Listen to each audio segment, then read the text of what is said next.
नमस्कार। पिछले वीडियो में हम चर्चा कर रहे थे भारत के भौतिक प्रदेशों की। भारत के भौतिक प्रदेशों में हम पिछले वीडियो में थोड़ी सी जानकारी देते हुए चलूँगी कि हम किसका अध्ययन कर चुके हैं। हिमालय का अध्ययन कर चुके हैं। हिमालय की जो 3 श्रेणियाँ थी हमने उसका भी अध्ययन कर लिया है। आज का जो हमारा वीडियो रहेगा वह उत्तर का जो मैदानी प्रदेश है, कुछ इस प्रदेश की मैं बात कर रही हूँ जहाँ गंगा, यमुना, सिंधु नदी तंत्र, ब्रह्मपुत्र नदी तंत्र, इनसे जो निर्मित मैदान है, इसमें अलग अलग स्थलाकृतियाँ बनती हैं, उन पर हम विशेषतया चर्चा करेंगे। तो पिछले वीडियो में हिमालय की हमने चर्चा की है। देखिए, उत्तर का विशाल मैदान पर हम आज चर्चा करेंगे।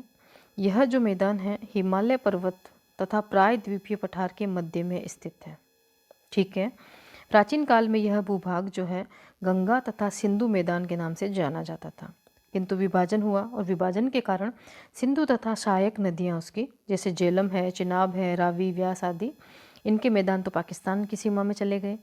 लेकिन हम अपने यहाँ भारतीय क्षेत्र में हम बात करते हैं, तो भारतीय क्षेत्र की मैं बात करूँ तो सतलज, गंगा, ब्रह्मपुत्र मैदान इसे हम कह सकते हैं।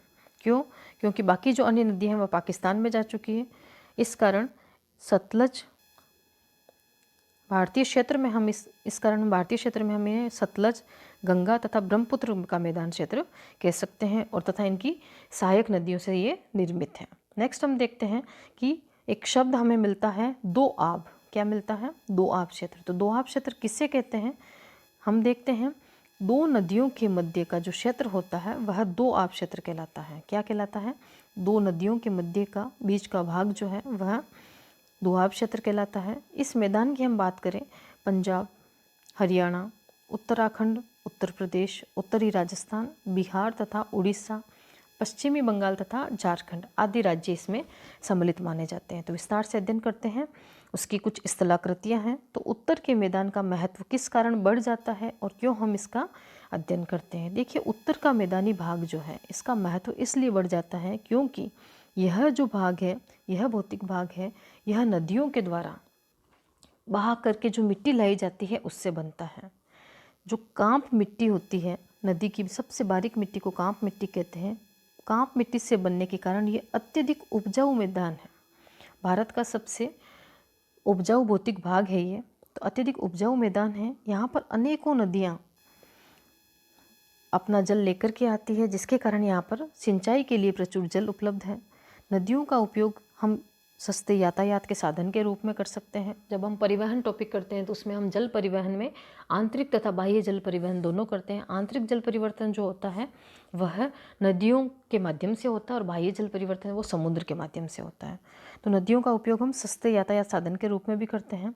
समतल होने से सड़क तथा रेल मार्गों का सघन जाल यहाँ पाया जाता है। हमारे देश के अधिकांश औद्योगिक, व्यापारिक तथा धार्मिक नगर, जैसे कि हम बात करते हैं दिल्ली, कानपुर, हरिद्वार, मथुरा, वाराणसी, अमृतसर, लखनऊ, आगरा, पटना, कोलकाता, ये जो प्रमुख नगर हैं, चाहे औद्योगिक दृष्टि से, चाहे व्यापारिक दृष्टि से, चाहे धार्मिक दृष्टि से महत्वपूर्ण है, वह सभी इस उत्तरी मैदानी भौतिक भाग में पाए जाते हैं। अब मैंने कहा कुछ स्थलाकृतियाँ होती हैं जिन पर चर्चा करना आवश्यक बन जाता है। तो स्टार्ट करते हैं। सबसे पहले भौगोलिक वर्गीकरण में हम देखते हैं भाबर प्रदेश। एक एक शब्द उठाते हुए चलेंगे। क्या है भौगोलिक वर्गीकरण में भाबर प्रदेश? पहला देखिए, शिवालिक के पर्वतपदीय क्षेत्र में। तात्पर्य क्या है? हमने 3 हिमालय किए थे, उसमें जो सबसे दक्षिणी हिमालय था वह था शिवालिक हिमालय। उसका जो अंतिम स्थल है पर्वतपदीय क्षेत्र है, यहाँ पर हम बात करते हैं सतलज तथा तिस्ता नदी तक 8 से लेकर के लगभग 16 किलोमीटर चौड़ी पट्टी में भाबर प्रदेश कहलाता है क्या ये भाबर प्रदेश?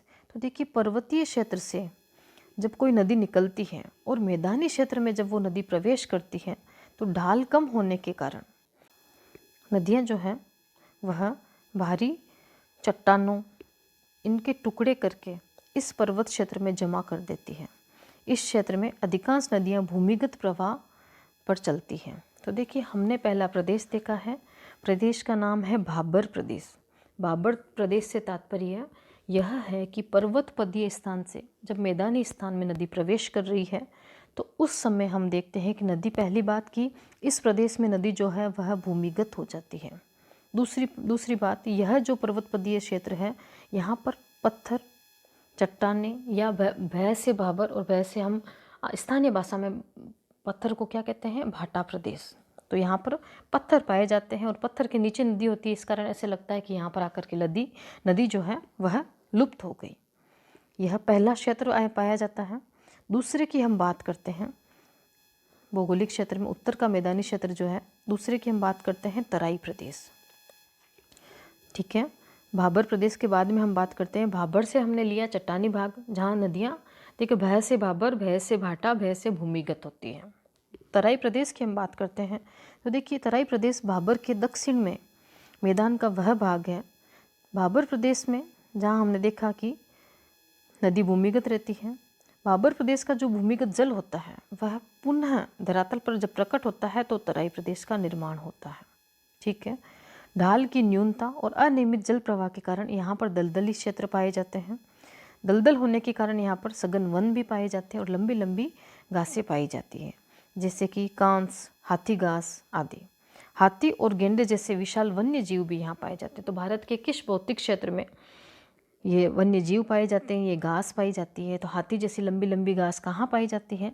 तो हम कहेंगे तराई प्रदेश में पाई जाती है। और तराई प्रदेश जहाँ पर भाबर का जो भूमिगत जल होता है वह पुनः धरातल पर आता है, उसे हम कहते हैं तराई प्रदेश।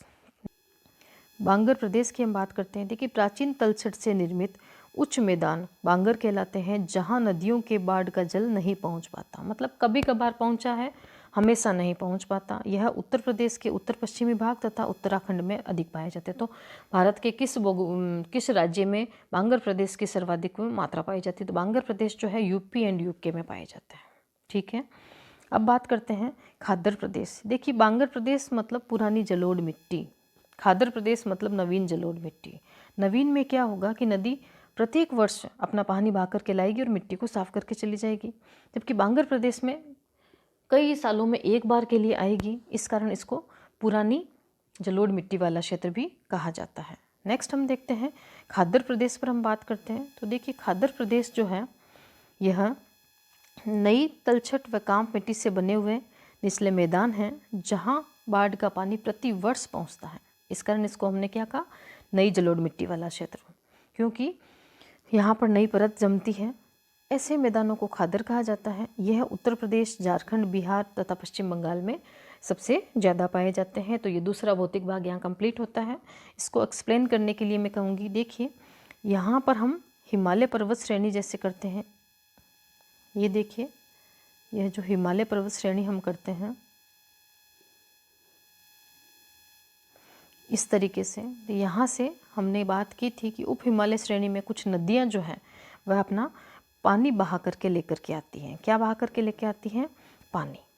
इसमें हम क्या देखते हैं कि ये देखिए हम बात करते हैं नदियाँ, कुछ नदियाँ ब्रह्मपुत्र जैसे इस तरीके से मैदान का निर्माण होता है। तो ये नदियाँ जब पानी बहा करके लाती हैं तब यहाँ पर देखिए बड़े बड़े, मैं आपको थोड़ा सा एक्सप्लेन करके बताती हूँ। ये बड़े बड़े जो पत्थर इकट्ठे हुए हैं, ठीक है, नदी जिस स्थान पर गिर रही है समझ लीजिए, ये जो पत्थर इकट्ठे हुए हैं इन्हें हम कहते हैं क्या प्रदेश? इन्हें हम कहते हैं भाबर प्रदेश। नेक्स्ट हम देखते हैं भाबर प्रदेश में हमने क्या विशेष बात कही कि भाबर प्रदेश जो होता है यहाँ पर जल जो होता है भूमिगत होता है, इस कारण ये पत्थर जैसे दिखाई दे रहे हैं। इस स्थान पर हम बात करें जल अपनी पुनः अवस्था में आ रहा है, इसे हमने कहा तराई प्रदेश। क्या कहा? तराई प्रदेश। जिस स्थान पर जल पुनः आ रहा है उसे हमने तराई प्रदेश कहा। हम ये देखते हैं यह जो दोनों किनारे हैं यहाँ पर कभी कभार इसका जल मिलता है, इस कारण इन किनारों को हम कहते हैं बांगर प्रदेश। जहाँ पर बहुत ही कम पानी, पुरानी जलोढ़ मिट्टी वाला क्षेत्र है, उस स्थान को हम क्या कहेंगे? कौन सा प्रदेश? बांगर प्रदेश। और अंतिम हम देखते हैं खादर प्रदेश। किससे कहते हैं? जहाँ पर प्रति वर्ष अपना नदी के द्वारा बहने वाला पानी जो है वो प्रति वर्ष हमें मिलता है। तो ये हमारा दूसरा भौतिक भाग यहाँ कंप्लीट होता है। नेक्स्ट हम देखेंगे थार का मरुस्थल, जो राजस्थान तथा अन्य राज्यों में फैला हुआ और उसकी क्या विशेषता, अगले वीडियो में चर्चा करेंगे। Thank you.